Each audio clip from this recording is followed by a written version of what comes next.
विश्व की सभ्यताओं के रूप में हमने जो सबसे जटिल काम इस दुनिया में किए हैं उनमें से एक है भाषा। एक भाषा जिसमें सैकड़ों और हजारों शब्द थे। आप वो सब कुछ घटा के एक शब्द बनाना चाहते हैं और आप सोचते हैं आप आगे की ओर कदम बढ़ा रहे हैं। सर्वमंगलम भवतु भवतु भवतु। हमें अक्सर गालियाँ देने के लिए डांट पड़ती है, पर यह बोलचाल का हिस्सा बन गई है।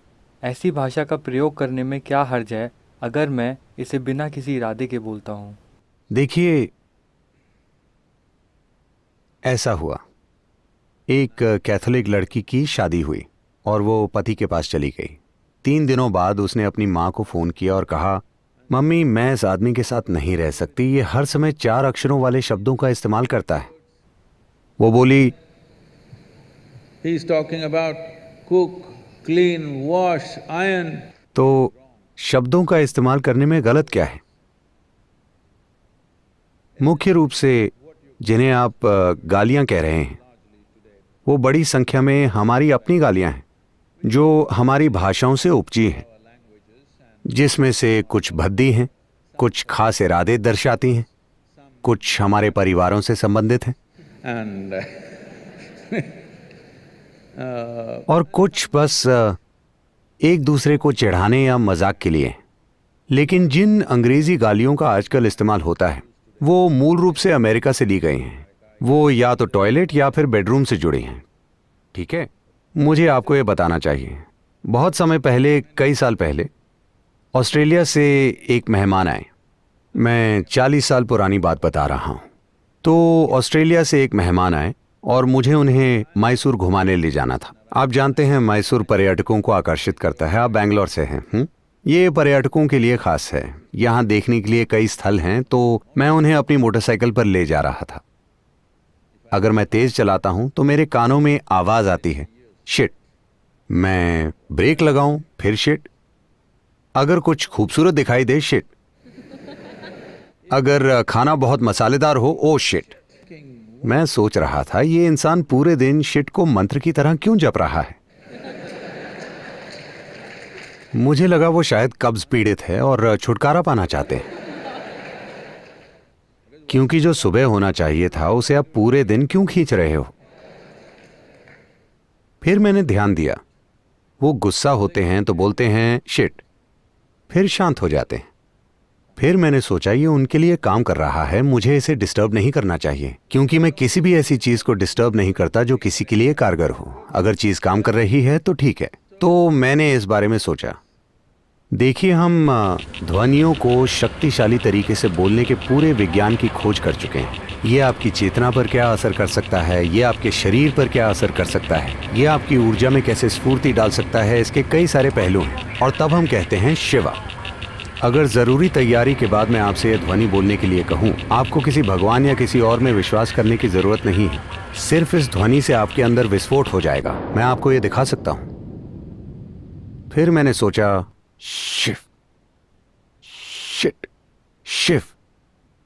ओह, हमने वैज्ञानिक तरीके से इसे खोजा, वो किसी तरह इस पे पहुंच गए।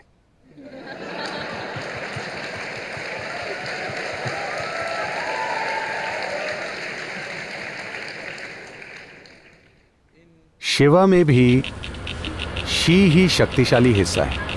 वहां इसकी तीव्रता को कम करता है ताकि लोगों में बहुत बड़ा विस्फोट ना हो जाए। ये संतुलित करता है। वाह की जगह उन्होंने टी लगा दिया। मैंने सोचा ये ठीक है, ये काम कर रहा है, क्योंकि आमतौर पर जब ये बार बार बोलते रहते हैं तो टी की ध्वनि नहीं आती, केवल शी ही कहते हैं। और जब मैं भी शिवा कहता हूँ तो वहाँ वाकई बहुत कम होता है, बस शी की ही ध्वनि आती है। तो मैंने सोचा ठीक है, क्या फर्क पड़ता है। फिर तुरंत कुछ लोग काफी नाराज हो गए। सदगुरु, आप कह रहे हैं शिव और शिट एक हैं, सबसे ऊंचा और सबसे नीचा। मैंने कहा, देखिए, ऊंचा और नीचा आपने बनाया है, लेकिन जहां तक आपके दिमाग का सवाल है, अगर आपको शब्द वर्णों के क्रम के अनुसार याद हैं तो शिव और शिट काफी आसपास हैं। आप शिव को यहां और शिट को वहां नहीं रख सकते। आप में ऐसी क्षमता नहीं है। मैं नहीं जानता ये आपके दिमाग में किस जगह है। मान लीजिए ये वर्णों के क्रम में है तो ये बिल्कुल आसपास होंगे, आप इन्हें अलग नहीं कर सकते। तो सवाल ये नहीं है कि क्या अच्छा है, क्या बुरा, क्या सही है और क्या गलत। सवाल ये है कि क्या ये हर जगह काम करेगा। अगर आप हर जगह शिट शिट बोलते रहेंगे तो क्या ये आपके लिए काम करेगा, यही सवाल है। तो अगर आप युवाओं के बीच हैं और आप हर जगह शिट शिट बोलते रहें, लेकिन अमेरिका में हालत ये है कि प्रशासन के ऊंचे पदों पर बैठे लोग भी ऐसे शब्दों का इस्तेमाल कर रहे हैं। अंतर्राष्ट्रीय समुदाय में अगर ऐसे शब्दों का इस्तेमाल किया जाए तो कई तरीकों से बातचीत खत्म हो जाएगी, ठीक है? किसी और वजह से नहीं, सिर्फ इसलिए कि अगर आप अमेरिकी फिल्में या स्टेज पर हंसी मजाक करने वालों को देखें तो वो पूरा वाक्य एक शब्द से बनाते हैं। हाँ, पूरा वाक्य बस एक शब्द से बना है और उसे अलग अलग तरीकों से कहा जाता है और वो उसे बहुत अच्छा बनाते हैं। मैं कह रहा हूं, एक जटिल भाषा विकसित करने में इतना समय लगा, इंसानी दिमाग को हजारों साल लगे।